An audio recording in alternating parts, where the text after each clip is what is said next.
All right, a look at the best of Ross County. Artwork by Ross County, I think all high school kids. I don't know if there's any middle school. No, I think it's strictly high school. All right, and Dennis Deane, who taught me at OUC in the photography lab, you are the judge. So you'll give us a bit of a tour of the show here. Yeah. There's a wide variety of work. And what I like seeing is how it doesn't look as if 2 or 3 works were done in a project that restricted too closely what the students could do. So it's hard for me to look at like this work, that work, and this work and say that's from the same project. And so that tells me that the teachers are giving a pretty wide berth to their students to pick up on a project objective, but really take it in a unique way so that out of a class of 20 students, you would not see sort of a cookie cutter kind of art project. There would be far enough divergence in where one student was taking the work and where another student was taking, even though the objectives for the project are being fulfilled in this one and being fulfilled in this one, they're very different looking. Okay, and I like that. I like to see that in terms of how the art educators are working with their students and not giving them, this is the tight little parameters that you have to work within. And if you go outside those boundaries, then no. In other words, it seems like they're encouraging them to sort of expand outside those boundaries, as long as they're fulfilling the basic, again, objectives that they might have for working with a certain type of media or working with a certain type of point of view or an exercise that you're dealing with, for example, such a technical area of like linear perspective. You wouldn't see, again, that tight parameter. At least that's what I'm experiencing. And so, of course, I think there's a wide variety of outcomes, and some show a much more sophisticated kind of pre-knowledge that the student is bringing. So something like this, I think it's very obvious that, and I may be wrong, that this student, has been doing something like this for a pretty good period of time. I don't think something like this just kind of pops up out of nowhere. They have to have been engaged, for perhaps years, building up this kind of style. And that's a long time for a high schooler. Yeah.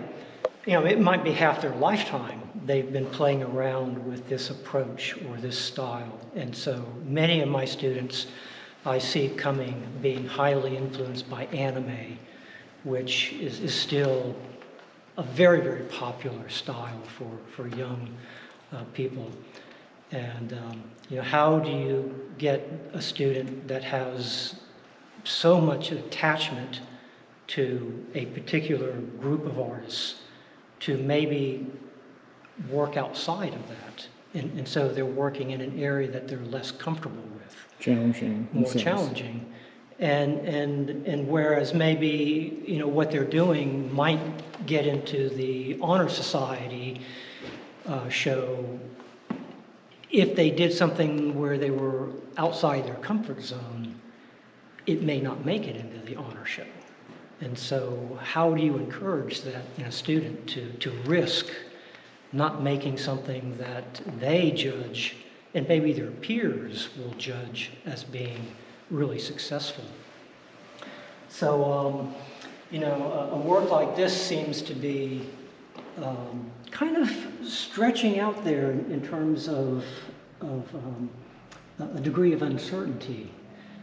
In other words, when I'm looking at it and I'm going, so much of this area is, clearly it's a table, we look at it and go, well, yeah, they've got their hands in their cup, and so that pretty much tells me that this is a table. But then the way they've rendered it is like almost in opposition to the type of space that they're creating with these figures, Violating the which rules have of a certain kind of perspective. modeling. And so here, this flatness that they're using to render the table maybe is a bit at opposition, but we find in many periods of art where that is what the artist is intending. They're intending there to be this contrast of visual modes, and so Attention paradox. attention paradox, right. I think this one has a companion piece that perhaps is a bit of a exploration, where this is supposed to be hanging, and I guess as the currents, it sort of blows it around, and so there becomes this kind of connection between the parts that we're supposed to, in some sense, reconcile the changes, changing season, changing point of view, so that A little real three-dimensionality there. so just looking at them, we look at all of the different approaches we have. The media changes, a very different kind of rendering technique here is sort of like this little dot pointless type of rendering. Up above it, we have a more traditional graphite sort of rendering.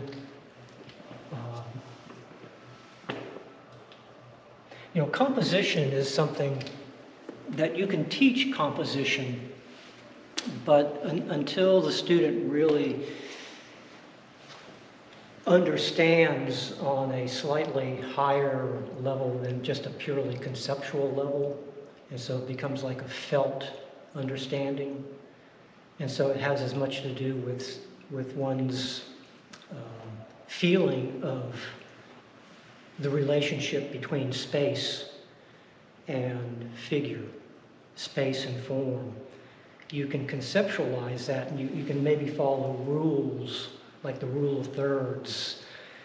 But until you really get it sort of from your bones, and for a high school student, maybe that's asking too much for them, but occasionally you'll see a composition that is a little more adventuresome, let's say, a little more active. Like I think this composition is very active in contrast to the one next to it, which is a little more, I wouldn't say on the static side, but stillness. So we think of stillness here as opposed to this kind of cacophony of motion and of form and of line and all this cascade of visual sensation. Okay. And you get some quirky things, like tennis shoes, and tennis shoes are still, I think, a very pop kind of consumer item. And those are just little paintings And on the those are sides. just all little illustrations that, now I can imagine them actually wearing those, and perhaps, they might actually get worn. So, in contrast to these shoes, look at, what this student is doing with these boots. Just kind of a similar sort of thing, but taking a very different kind of take on elaborating, embellishing. Whereas I might have a hard time seeing them wear this into the high school. Maybe they would, maybe they wouldn't. Kids these Perhaps days. the tennis shoes, I can, more likely see them wearing those down the hallway.